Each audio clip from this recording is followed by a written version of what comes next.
Hi guys, we are live via satellite and we are now here in our terrace here in Switzerland.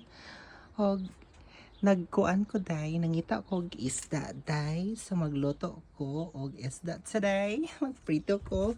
Actually na ako sa terrace na mo nagluto kay I'm not allowed to cook fish inside our apartment.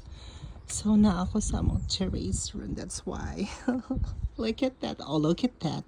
So actually, for the meantime, nagpaabot ko nga mo init ang akong kalaha.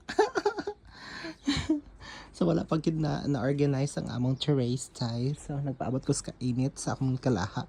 So i-view, i-tour sa muna ako sa among terrace, outside terrace here. So actually naami sa babaw.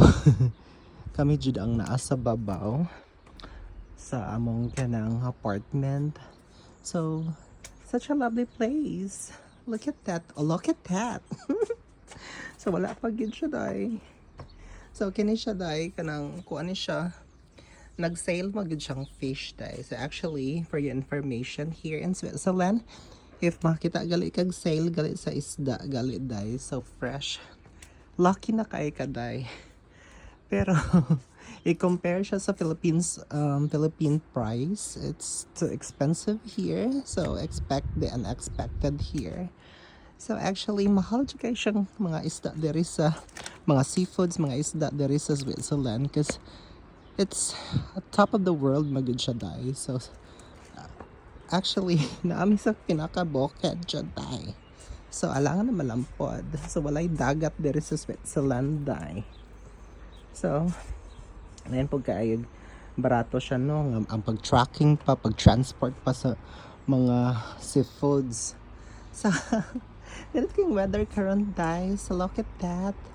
Makita nimo ang nature, the bundok there, and the Swiss Alps there.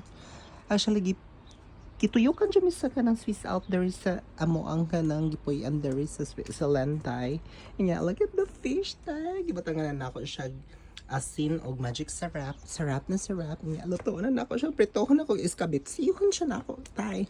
So much for that tay. So magsugod na ko luto tay ha. Ana, laban lang.